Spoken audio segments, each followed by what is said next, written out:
قادر مطلق خدا باپ اور بیٹے اور روح القدس کا فضل اور اطمینان آپ کو ہمیشہ حاصل ہوتا رہے، آمین۔ کتاب مقدس میں سے ہم سیکھ رہے ہیں اس دنیا کے بارے میں بائبل ہمیں کیا تعلیم دیتی ہے کہ دنیا کیسے بنی۔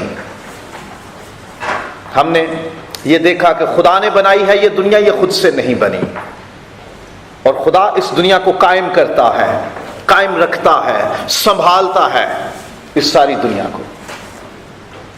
خدا نے ایک ترتیب سے یہ دنیا بنائی ہے، ایسے ہی رینڈملی یا جو کچھ ذہن میں آیا نہیں بنا دیا، ایک ترتیب سے دنیا بنائی ہے، حکمت کے ساتھ، فہم کے ساتھ، بہت ساری چیزوں کو ذہن میں رکھتے ہوئے۔ ہم تو چھوٹا سا گھر بنائیں تو بعد میں توڑ پھوڑ کرتے رہتے ہیں، او یہ چھوٹ گیا تھا اب یہاں اس کو توڑ کے یہ بنا دیتے ہیں۔ اس میں خدا نے ساری کائنات بڑے ایک خوبصورت انداز میں، بڑی ترتیب کے ساتھ یہ دنیا بنائی ہے، اور بائبل مقدس سائنس کی کتاب نہیں، کوئی فارمولا نہیں دیتی کہ یہ 2-4 چیزیں ڈالو گے اور ہلاؤ گے اور اتنی آنچ پہ رکھو گے تو دنیا بن جائے گی، نہیں، صرف یہ بات بتاتی ہے بائبل کہ خدا نے دنیا بنائی۔ کیسے بنائی؟ کہنے سے، اپنے کلام سے، بائی ہز ورڈ وہ کہتا گیا اور دنیا بنتی گئی، اور ترتیب سے اس نے دنیا بنائی ہے۔ پھر ہم نے یہ سیکھنا شروع کیا کہ خدا کا برتاؤ اس کی مخلوق کے ساتھ کیسا ہے، creators conduct with his creation. So پہلی بات اس دنیا کے بارے میں اور خدا کے حوالے سے یہ یاد رکھنی ہے کہ خدا اس کائنات کا مالک ہے۔ وہ مالک ہے، اس لیے اس کو حق حاصل ہے کہ جو مرضی کرے، لیکن مالک ہونے کے ساتھ ساتھ اس کو پورا اختیار ہے، جیسا مرضی سلوک کرے، تو بھی وہ اپنی تمام مخلوقات کو پسند کرتا ہے، وہ پسند کرتا ہے، ہی لائکس۔ سب کچھ جب وہ بنا چکا، پیدائش کی کتاب ہے، پہلا باب ہے اور آخری آیت، اس نے دیکھا کہ بہت اچھا ہے، اٹس ویری گڈ، اسے پسند آئی چیزیں۔ سو خدا کی مخلوقات میں سے کوئی بھی چیز ایسی نہیں کہ جسے خدا ناپسند کرتا ہو۔ جسے خدا پسند کرے، انسان کی کیا ضرورت ہے کہ اس سے نفرت کرے؟ ٹھیک ہے؟ تو اب کسی سے اگر نفرت کرنی ہے تو ذرا سوچ لینا، کیونکہ جو دکھائی دینے والے بہن اور بھائی سے محبت نہیں رکھتا، نفرت رکھتا ہے، وہ خدا سے کیا محبت کرے گا؟ خدا کو اپنی ہر ایک تخلیق پسند ہے، ہی لائکس۔ خدا اپنی ساری مخلوق سے محبت کرتا ہے۔ پسند کرنا اور چیز ہوتی ہے، محبت ہوتا ہے ٹوٹ کے چاہنا، قربانی کی حد تک چلے جانا۔ خدا نے انسانوں سے ایسی محبت رکھی کہ اس نے اپنا، میں نے آج ٹھیک پڑھی نہیں، یس، بائبل ٹیچر کو پتا ہے کہ میں نے آج ٹھیک نہیں پڑھی، کیونکہ خدا نے انسانوں سے ایسی محبت رکھی، دنیا سے۔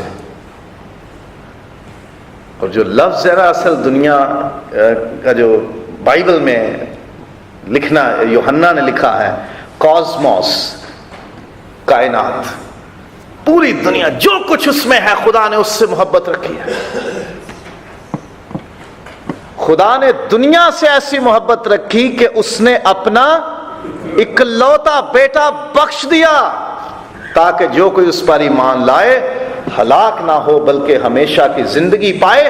صرف ہم انسانوں سے محبت نہیں کرتا، وہ صرف مسیحیوں سے محبت نہیں کرتا، صرف بپتسمہ یافتہ روح القدس کی نعمتیں رکھنے والوں سے ہی وہ محبت نہیں کرتا، وہ ساری دنیا سے محبت کرتا ہے۔ متی کی انجیل میں لکھا ہے وہ اپنا سورج نیکوں اور بدوں پر یکساں چمکاتا ہے، وہ اپنا مہ بھی ان پر یکساں برساتا ہے۔ وہ تو ہر ایک مخلوق سے محبت کرتا ہے کہ اس نے اپنا بیٹا بخش دیا۔ مخلوقات سے وہ پیار کرتا ہے، ہر ایک مخلوق سے پیار کرتا ہے۔ کسی جانور کو مارو نہیں، صرف انہیں مارو کہ جنہیں خدا نے حکم دیا ہے کہ انہیں ذبح کر کے کھا سکتے ہو۔ اپنے شوق کے لیے جانور مارنا اور ان کی سریاں لٹکانا دیواروں پہ، اور ان کے دانت جو ہاتھی کے دانت ہیں ان سے چیزیں بنوانے کے لیے ہاتھی مارنا، اور جانور کی کھال سے اپنے لیے فر اور کرتے اور جیکٹس اور بیگز بنوانے کے لیے ان کو مارنا، یہ غلط ہے۔ خدا محبت کرتا ہے ہر چیز سے، سوا ان جانوروں کے اور پرندوں کے جنہیں کھانے کا حکم خدا نے اپنے کلام میں دے رکھا ہے۔ کسی اور جانور کو نہ ماریں۔ دنیا میں کسی نے کتے پالنے کا شوق ہو، کسی کو رکھا ہو کسی نے گھر میں، اور بریڈ بھی کروایا ہو، ان کی افزائش بھی کروایا ہو، ایکسپیرینس کسی کو، ایک وقت میں کتنے بچے ہوتے ہیں ان کے؟ کم از کم 6 یا 5۔ کسی نے بھیڑ یا بکریاں 3 ایک وقت میں، 1 سے 3 بار، اور ایک سال میں کتنی بار؟ تقریباً 2 دفعہ۔ جو ناپاک جانور ہے کتا، وہ بچے دے تو بھیڑ اور بکری سے زیادہ ہوتے ہیں، زیادہ ہوتے ہیں نا۔ یعنی دنیا میں اگر پیدائش کے حساب سے ہم چیک کریں، حساب لگائیں، تو کتوں کی تعداد زیادہ ہونی چاہیے اور بھیڑوں اور بکریوں کی تعداد کم ہونی چاہیے۔ ہم کتے نہیں کھاتے، ہر روز ہزاروں اور لاکھوں کی تعداد میں اور کروڑوں کی تعداد میں بھیڑیں اور بکریاں ذبح ہوتے ہیں اور کھائے جاتے ہیں، پھر بھی ختم نہیں ہوتے۔ دنیا میں ہر جگہ کتے آپ کو نظر آتے ہیں، بڑے بڑے ریوڑ پالے ہوئے ہیں اور فارم بنائے ہوئے ہیں کتوں کے، جس میں ہزاروں کی تعداد میں کتے ہوتے ہیں اور ہر روز ان کو سپلائی کیا جاتا ہے۔ نہیں ہوتے۔ خدا نے نظام ہی ایسا رکھا ہے کہ ناپاک جانور جتنے مرضی پیدا ہو جائیں، خدا نے ایک بیلنس رکھا ہوا ہے، ان کو ختم کر دے گا۔ ہم نہ بھی کھائیں گے انہیں تو وہ اپنے آپ ختم ہو جاتے ہیں، ان کی تعداد نہیں بڑھتی۔ لیکن جو پاک جانور خدا نے ٹھہرایا ہے، وہ ہر روز لاکھوں اور کروڑوں ذبح بھی ہوں گے تو ان کی تعداد کم نہیں ہوتی، بھلے وہ کم پیدا ہوں، خدا ان میں اتنی برکت دیتا۔ پوری دنیا میں بھیڑ بکریاں گائے بیل کھایا جاتا ہے، پھر بھی ان کی تعداد کم نہیں ہوتی۔ لیکن آپ کو کہیں ہزاروں کی تعداد میں کتے نہیں دکھیں گے، بھیڑ بکریاں اور گائیں آپ کو ہزاروں کی تعداد میں دکھیں گی، ایک ایک فارم ہزاروں کی تعداد میں۔ برکت ہے۔ محبت کریں خدا کی مخلوق سے۔ اور گرمیوں کا موسم ہے، کہیں پانی رکھ دیں، کہیں چارہ وہ تھوڑا دانے رکھ دیں، گندم رکھ دیں، چاول رکھ دیں، پرندوں کا دانہ رکھ دیں، کہیں پانی رکھ دیں۔ یہ مخلوق ہے خدا کی، ان کی خدمت کریں، مدد کریں، ان کی محبت کریں۔ خدا اپنی مخلوق کو شخصی طور پر جانتا ہے۔ اس کلیسیا میں ہر ایک کو شخصی طور پر نہیں جانتا۔ کئیوں کے نام، کئیوں کے خاندان، کئیوں کے کام مجھے یاد ہیں، کئیوں کے فون نمبر اپنے اور بیگم کے سوا کسی کا یاد نہیں، فون نمبر بھی نہیں یاد۔ ساری کلیسیا کو میں شخصی طور پر، ذاتی طور پر نہیں جان سکتا۔ چہرے سے واقفیت ہوگی، نام سے واقفیت ہوگی، اس کے بعد سلام جی سلام۔ لیکن خدا اس دنیا کی، کائنات کی ہر ایک مخلوق، ہر ایک چیز کو شخصی طور پر جانتا ہے۔ یہ مت سوچنا کہ میں جو مرضی کر لوں میرا کیڑا پتہ لگنا ہے۔ ہجوم میں لوگ ہوتے ہیں نا، ہڑتالیں کرتے ہیں، دھرنے کرتے ہیں، جلسے جلوس ہوتے ہیں، اور ان میں کوئی ایک آدھا بندہ لڑائی جھگڑا کر کے سائڈ پہ ہو جاتا ہے، چلو لگے رہو جوانوں۔ پھر اتنے ہجوم میں 200 400 500 بندہ ہو تو اس میں ایک بندہ کام کوئی غلط کرتا ہو تو وہ پکڑا نہیں جا سکتا۔ ہم سوچتے ہیں ہمیں کون پہچانے گا؟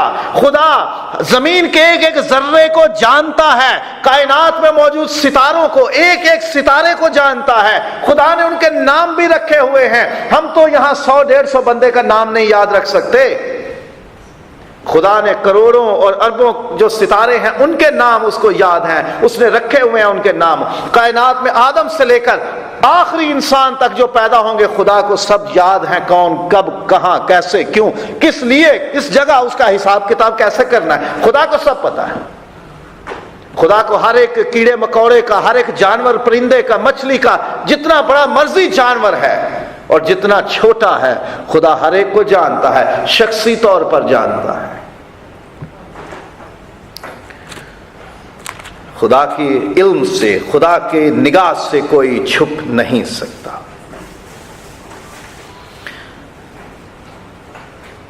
زبور نمبر 50 اور آیت نمبر 11، میں پہاڑوں کے سب پرندوں کو جانتا ہوں، سب پرندوں کو جانتا ہوں۔ بادشاہوں کے دربار میں وزیر ہوتے ہیں نا، کئی وزیر ہوتے ہیں، اور کوئی وزیر ذرا خاص ہوتا ہے جو بادشاہ کے دل کے قریب ہوتا ہے، اس کی عزت ذرا زیادہ ہوتی ہے دانیل کی طرح، اور دوسرے جو ہوتے ہیں وہ اس سے جلتے ہیں، حسد کرتے ہیں، یہ کیوں قریب ہے؟ بادشاہ اس کی بات کیوں سنتا ہے؟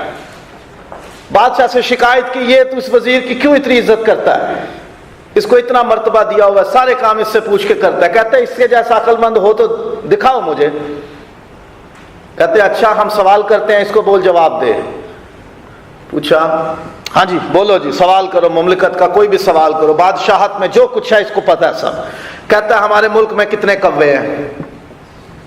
سوال کیا وزیر سے، اس نے کہا بادشاہ یہ کیا مشکل ہے، ہمارے 450 کوے ہیں۔ اس نے کہا گنتی کی کم نکلے تو کہیں سیر کے لیے گئے ہوں گے، اور اگر زیادہ نکلے تو ہمارے ہاں مہمان بھی تو آ سکتے ہیں۔ تو یہ تو ایک تھا بس ایسے ہی جگاڑ، لیکن خدا سچ مچ ایک ایک پرندے کو جانتا ہے۔ اس لیے تو یسوع مسیح نے بھی کہا ان پرندوں کو دیکھو، نہ بوتے ہیں نہ کاٹتے ہیں، تو بھی تمہارا خدا انہیں روزی دیتا ہے، ہر ایک ضرورت ان کی پوری کرتا ہے۔ پرندوں کو کون بتاتا ہے کیا موسم بدلنے والا ہے؟ سائبیریا سے، ان برف کے علاقوں سے نکلو اور اب گرم پانیوں کی طرف ہجرت کرو اور پورے جھنڈ میں سفر کرنا، کون سکھاتا ہے؟ بطخ کا بچہ انڈے سے نکلتے ساری پانی کے قریب لے جاؤ تو وہ پانی کے اندر جانا چاہے گا، مرغی کا بچہ نہیں جانا چاہے گا۔ انہیں کون سکھاتا ہے؟ وہ جس نے پیدا کیا وہ ان سے بات کرتا رہتا ہے، وہ ان کو سکھاتا، اس نے ان کی جبلت میں یہ چیزیں، ان کی انسٹنکٹ میں، ان کی عادت میں ڈال دی ہیں یہ چیزیں۔ وہ ہر ایک پرندے کو جانتا ہے۔ زبور 147 اور آیت نمبر 4، ریفرنس میں نے اس لیے لکھے، سارے میں پڑھ نہیں پا سکتا وقت کی کمی، لیکن کچھ چیزیں زبور نمبر 147 سے آیت نمبر 4، وہ ستاروں کو شمار کرتا ہے اور ان سب کے نام رکھتا ہے۔ انسان جو چاند تک پہنچ گیا، مریخ تک پہنچنے کی کوشش میں ہے، اتنی بڑی بڑی دوربینیں لگا کے کہتے ہیں تو بھی ہم تھوڑے سے ستارے گن پائے ہیں۔ ستارے پورے گنے نہیں جا سکتے انسانوں سے، اور خدا ان کے نام رکھے ہوئے ہیں۔ ہمارے پاس ناموں کی شارٹیج ہو جاتی ہے، لیکن خدا کے پاس دیکھو ناموں کی شارٹیج ہی نہیں ہے۔ ہزاروں نہیں، لاکھوں نہیں، کروڑوں ستارے ہیں اور اس نے ان کے نام رکھے ہوئے ہیں۔ یہ نہیں کرتا ہوگا چنٹو اور 20-25 آتے ہوں، ہاں جی کون سا چنٹو؟ میرے خاندان میں، میرے ریلیشن شپ میں 5 آئزک ہیں، 5 آئزک ہیں ہم، اور ہمیں ساتھ میں کچھ نہ کچھ ایڈیشن کرنا پڑتا ہے۔ آئزک جونیئر، آئزک جب خالی ہوگا تو میں، جب بھائی آئزک ہوں گے تو ہمارے بہنوئی، جب جونیئر ہوگا تو میرا بھانجا جو پادری ہے، اور چھوٹا آئزک بولیں گے جونیئر کے بعد، ایک چھوٹا آئزک بولیں گے تو وہ سونیا کا بھانجا ہے، اور ایک نیا بالکل ابھی لٹل ون ہے، وہ ہمارا ایک فیملی فرینڈ ہے، انہوں نے اپنے بچے کا نام میری وجہ سے آئزک رکھ دیا ہے۔ تو ابھی وہ اس لیول پہ نہیں آیا کہ اس کو کوئی ہم نام کے ساتھ اضافہ کریں۔ تو 5 آئزک ہیں، بتانا پڑتا ہے کس آئزک کی بات۔ خدا کے اتنے ستارے ہیں، اس نے ایک ایک کا نام رکھا ہوا ہے، اور وہ یہ تو نہیں غلطی لگاتا ہوگا کسی کو کہ اس کو بولے ہاں بھائی منا، تو 200-400 ستارے بھاگ کے آتے ہوں۔ ہر ایک کا الگ نام رکھا ہوا. سوچو کیا ذہن ہے خدا کا، کیا ڈکشنری ہے خدا کی، کیا لغت ہے خدا کا، کیا زبان ہے خدا کی، اور کیا پہچان ہے ان ستاروں کو کہ جب وہ نام لیتا ہے تو وہ آ جاتے ہیں. یسایہ 40واں باب ہے،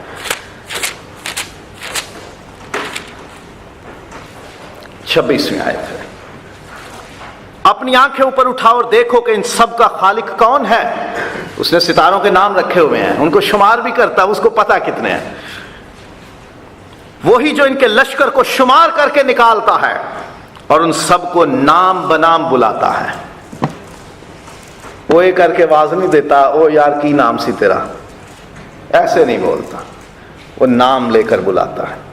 اس کی قدرت کی عظمت اور اس کے بازو کی توانائی کے سبب سے ایک بھی غیر حاضر نہیں ہوتا. ایک بھی غیر حاضر نہیں ہوتا، کیونکہ جب وہ بلاتا ہے تو پرسنلی بلاتا ہے اور کسی کو غلطی نہیں لگتی کہ یہ نام لیا ہے تو کسی اور کو بلایا ہوگا. وہ نام لے کر بلاتا ہے، سب کے شخصی طور پر جانتا ہے. یوحنا 10واں باب ہے، 30 آیت اور 14 سے 15 آیت. میری بھیڑیں میری آواز پہچانتی ہیں اور میں اسے نام لے کر بلاتا ہوں. خداوند یسوع کی بھیڑیں ہم، اس نے ہمارے بھی نام رکھے ہوئے ہیں. وہ جب کہتا ہے آئزک تو وہ ایسے آواز دیتا ہے کہ کسی دوسرے آئزک کو سنائی نہیں دیتی، کسی دوسرے آئزک کو پتہ نہیں چلتا.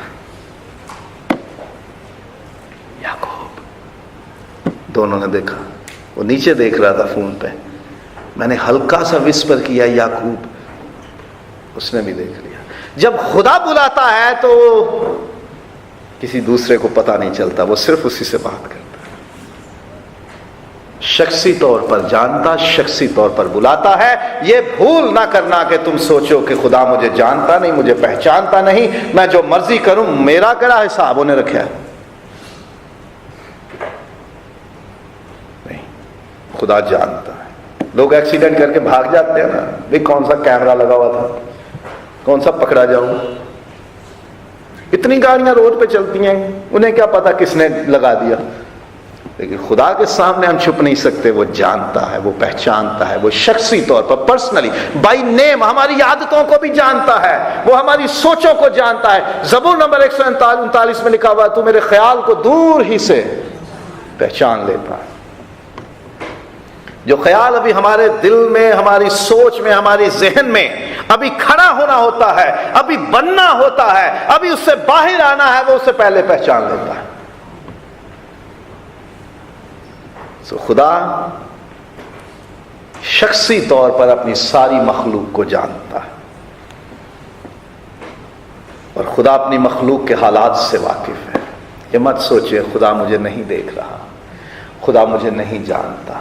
موسیٰ سے خدا نے کلام کیا، موسیٰ میں نے اپنے لوگوں کا دکھ دیکھا ہے، میں جانتا ہوں ان کے دکھوں کو، چھپا ہوا نہیں ہے. متی کی انجیل میں 10واں باب ہے، 29ویں 30ویں آیت. کیا پیسے کی 2 چڑیاں نہیں بکتی تو بھی ان میں سے ایک بھی باپ کی مرضی کے بغیر زمین پر نہیں گرتی؟ اور تمہاری قدر تو بہت سی چڑیوں سے زیادہ ہے. اس نے تمہارے سر کے بال بھی گنے ہوئے ہیں. ہمیں نہیں پتا میرے سر پہ کتنے بال ہیں، اسے پتا ہے. اس نے میرے سر کے بال گنے ہوئے ہیں. ہمارا ایک بال بھی گرتا ہے تو اس کے شمار میں ہوتا ہے. کتنا علم ہے خدا کا کہ وہ ہر ایک مخلوق سے واقف ہے، اس کے حالات سے واقف ہے، اس کی رہائش سے واقف ہے، اس کی خوراک اور اس کے ٹیسٹ سے واقف ہے. خدا نے کبھی شیروں کو پیزا نہیں بھیجا، ان کو میکڈونلڈ اور KFC نہیں بھیجے. وہ کلیسیا کے ببر شیروں کے لیے ہیں جو بھر رہے ہیں آہستہ آہستہ، ان کے لیے خدا نے پیزے اور KFC اور میکڈونلڈ رکھے ہوئے. خدا نے کبھی ہرن کو ایک خوبصورت بچڑا یا برا نہیں بھیجا کہ تو اس کا گوشت کھا. خدا کو پتا ہے میری کس مخلوق کی کیا ضرورت ہے، میری کس مخلوق کے کیا حالات ہیں، میری کون سی مخلوق اس وقت کس حالت سے گزر رہی ہے۔ خدا ہمارے بال بھی گنتا ہے، خدا ہمارے بدن کے ایک ایک حصے سے واقف ہے، خدا ہماری ساخت اور بناوٹ سے واقف ہے۔ زبور نمبر 103 میں ہے، تو جانتا ہے کہ ہم کس چیز سے بنے ہیں، ہم مٹی سے بنے ہوئے ہیں۔ جب میرا جسم بے ترتیب مادے کی طرح اپنی ماں کے پیٹ میں ہی تھا، زبور 139، تو اس وقت بھی مجھے دیکھ رہا تھا، تو مجھے جانتا تھا، تو مجھ سے واقف تھا۔ یرمیا سے خدا نے کہا، میں نے تیری ماں کے بطن ہی سے تجھے چن لیا۔ دیکھیے ذرا یرمیا پہلا باب ہے،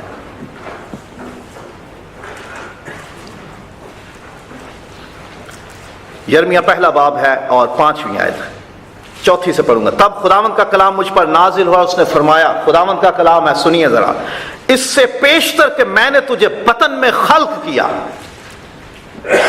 بطن میں خلق کرنا، اس سے پہلے کہ تیرے باپ اور تیری ماں کے جسم میں تو پیدا ہونا شروع ہوتا،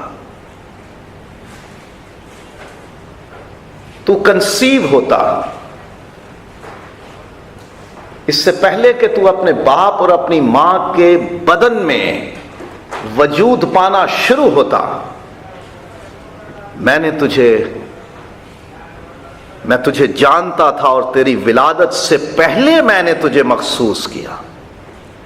ابھی تو تیرے ماں باپ کو پتا ہی نہیں تھا کہ ہم نے کوئی اولاد بھی پیدا کرنی ہے۔ جب تیرے ماں باپ کو بھی نہیں پتا تھا کہ تو پیدا ہوگا، میں نے اس وقت سے پہلے ہی میں تجھے جانتا ہوں۔ تو جو اولادیں ہماری ابھی پیدا نہیں ہوئی، خدا انہیں جانتا، جو بھی پیدا ہوں گی خدا انہیں جانتا ہے۔ خداوند کی نگاہ ان پر ہے، خدا حالات سے واقف ہے، خدا حالات سے واقف ہے۔ زکریا پر ظاہر ہوا فرشتہ جبرائیل اور اس نے کہا کہ جو لڑکا پیدا ہوگا وہ خداوند کے آگے چلے گا، اس کی راہ تیار کرے گا اور اسرائیل میں بہتوں کے لیے وہ رہنمائی کا وسیلہ بنے گا۔ اس کے کیا کام ہوں گے اور کیا کچھ کرنا ہوگا اس سے وہ پہلے بتا دیا، ابھی تو لڑکا پیدا نہیں ہوا۔ خدا حالات جانتا ہے، پہلے ہی سے جانتا ہے کہ اس کی مخلوقات پہ کیا ہوگا، وہ کس حالات سے گزریں گے۔ خدا اپنی تمام مخلوقات کی ضرورتیں پوری کرتا ہے، وہ اپنی مخلوق کی ضرورت پوری کرتا ہے، خواہشیں نہیں۔ خواہشیں نہیں پوری کرتا۔ خواہش تو یہ ہو سکتی ہے کہ میں امریکہ کا صدر بن جاؤں، پر اس کے لیے امریکہ میں پیدا ہونا ضروری ہے۔ یہ خواہش ہو سکتی ہے کہ جی بوئنگ جو 777 ہے، جہاز دنیا میں سب سے بڑا جو جہاز ہے وہ میرا اپنا ہو، مجھے کبھی بھی کہیں بھی جانے کی ضرورت پیش آئے تو میں جہاز میں بیٹھوں اور چلا جاؤں۔ خدا کو پتہ یہ میری خواہش ہو سکتی ہے، پر جو منامہ میں 12-14 بندوں کے ساتھ ایک کمرے کے فلیٹ میں گزارا کر رہا ہے بندہ، وہ جہاز رکھے گا کہاں؟ یہ بھی تو مشکل ہے نا۔ ہم گاڑی لے لیتے ہیں، پارکنگ نہیں ملتی۔ ہماری خواہش ہو سکتی ہے کہ جی میں وہ والی گھڑی پہنوں کہ جو 35 لاکھ 40 لاکھ کی گھڑی ہے۔ وہ لے تو لیں گے، خدا دے تو دے گا، رکھیں گے کہاں؟ سارا محلہ چوری کرنے پہ آ جائے گا، رشتہ دار ہی نہیں چھوڑیں گے۔ ایویں رشتہ دار کہیں گے یہ گھڑی بڑی پیاری ہے یار، تمہیں کبھی تحفہ نہیں دیا، اتنی بار تو باہر سے آیا تو میرے لیے کبھی گھڑی بھی نہیں لے کے آیا، دیکھو بندہ ٹائم ہی دیکھ لیتا۔ رکھو گے کہاں، سنبھالو گے کہاں؟ ہم تو 300 کا فون لے کے بچوں سے چھپاتے پھرتے ہیں گر نہ پڑے۔ خدا کو ہماری ضرورتوں کا پتہ، وہ اپنی مخلوقات کی ضرورتیں پوری کرتا ہے، وہ اپنی مٹھی کھولتا ہے اور ان کو روزی دیتا ہے، وہ ان کی ضرورتیں پوری کرتا ہے۔ ببر کے بچے بھوکے اور حاجت مند رہ سکتے ہیں لیکن خدا کے طالب کسی چیز کے محتاج نہ ہوں گے۔ وہ راست رو سے کوئی نعمت باز نہ رکھے گا، وہ پرندوں کو روزی دیتا ہے، وہ جانوروں کو روزی دیتا ہے۔ وہ کہتے ہیں نا، مثال ہم کہتے ہیں وہ پتھر کے اندر جو کیڑا ہے اس کو بھی روزی دیتا ہے، خدا سمندر کے اندر روزی دیتا ہے، خدا ہوا کے اندر اڑنے والوں کو روزی دیتا ہے، خدا پہاڑیوں پہ رہنے والوں کو روزی دیتا ہے، خدا ایک جنگل میں کٹیا میں رہنے والے کو روزی دیتا ہے، خدا معذور کو روزی دیتا ہے، خدا مفلوج کو روزی دے دیتا ہے۔ لیکن کلام میں یہ بھی لکھا ہے جسے محنت کرنا منظور نہ ہو وہ کھانے بھی نہ پائے، ویلے آنو روٹی نہ دیو۔ محنت کرو، کیونکہ خدا نے ہاتھ پیر دیے ہیں کام کرنے کے لیے۔ محنت کرو، روزی کماؤ، محنت کرو گے خدا روزی کی کمی نہیں آنے دے گا۔ وہ ضرورت پوری کرتا ہے، وہ ہر ایک مخلوق کی ضرورت پوری کرتا ہے۔ خدا اپنی مخلوق کی عدالت بھی کرتا ہے۔ اتنا کچھ خدا کرتا ہے اپنی مخلوق سے، لیکن عدالت بھی کرتا ہے۔ اب یہ عدالت کیسے، کیوں اور کب، یہ راز ہے، بھید ہے۔ ذرا مشکل مرحلہ شروع ہو گیا عدالت کا، کیونکہ روزی دینا، خیال رکھنا، حالات سے واقف ہونا، محبت کرنا، پسند کرنا، ساری اچھی بات ہے۔ اب ذرا مشکل کام شروع ہو گیا ہے، اور آج کے لیے اتنا ہی دکھ کافی۔ یہ مشکل مرحلہ ذہن میں رکھیے، یاد رکھیے کہ خدا اپنی مخلوق کی عدالت بھی کرتا ہے۔ اس عدالت پہ غور ہوگا اگلے جمعے۔ میرے ساتھ سیکھنے کے عمل میں جڑے رہیے تاکہ ہم ایک اچھی مخلوق کے طور پر اپنے خدا کے ساتھ تعلق رکھ سکیں، کیونکہ خدا ہمارے ساتھ تعلق اچھا رکھتا ہے۔ وہ چیزوں کو بلاتا ہے اور چیزوں میں سے کوئی بھی غیر حاضر نہیں ہوتی، ساری چیزیں اس کا حکم مانتی ہیں۔ وہ سب پر حاکم ہے، وہ سب سے پیار کرتا ہے، اس کی نظر میں کوئی فیورٹ نہیں، وہ طرفداری نہیں کرتا۔ خدا طرف کسی کا طرفدار نہیں ہے، وہ سب سے یکساں پیار کرتا ہے، وہ سب کو روزی دینا چاہتا ہے، سب کی ضرورتیں پوری کرتا ہے۔ ہمارا کام ہے ہاتھ بڑھانا، اس سے لینا۔ ہمارا کام ہے محنت کرنا اور روزی روٹی کو اکٹھا کرنا۔ خدا نے یہ ہمارے ذمہ لگایا ہے کہ تو اپنے منہ کے پسینے کی روٹی کھائے گا، دوں گا میں، لیکن محنت تجھے کرنا پڑے گی۔ رزق خدا نے اپنے ہاتھ میں رکھا ہے، روزی اپنے ہاتھ میں رکھی ہے۔ انسانوں کے ہاتھ میں ہوتی تو میں کب کا بھوکا مر گیا ہوتا، کیونکہ انسان دوسرے کو روزی روٹی کھاتے ہوئے دیکھ نہیں سکتے۔ ہم نہیں پسند کرتے کہ کوئی کھائے پیے، ہم چھیننے کی کوشش کرتے۔ خدا نے اپنے ہاتھ میں رکھا ہے، کسی کی روزی چھیننے کی کوشش نہ کریں۔ کسی کا کام لگا ہوا ہے تو وہاں سے اسے ہٹانے کی کوشش نہ کریں۔ غلط کام کر رہا ہے تو اس کو بتائیں کہ بھائی جان اچھا کام کر لو، یہ غلط ہے، ہم آپ کی مدد کرتے ہیں، آؤ کوئی باعزت روزگار کمائیں۔ خداوند ضرورتیں پوری کرے گا۔ دعا کریں۔ قادر مطلق بزرگ آسمانی باپ، شکر گزار ہیں کہ تو مخلوق سے پیار کرتا ہے، تو ہم سے محبت کرتا ہے، ہمارا خیال کرتا ہے، ہمارے حالات سے واقف ہے، تو ہماری زندگی میں جو کچھ ہو رہا ہے تو اسے جانتا ہے۔ خداوند میں اور تیری ساری جماعت مل کر تیرے حضور دعا کرتے ہیں کہ ہمارے حالات میں جہاں بگاڑ ہے اس سے درست کر دے، جو مشکلات ہیں تو ان پر غالب آ جا، جو ضرورتیں ہیں تو یسوع کے نام سے پوری کر دے۔ ہمیں بھی فضل دے کہ ہم تیری مخلوقات سے محبت کریں اور ان کا خیال کریں، یسوع مسیح کے نام سے، آمین۔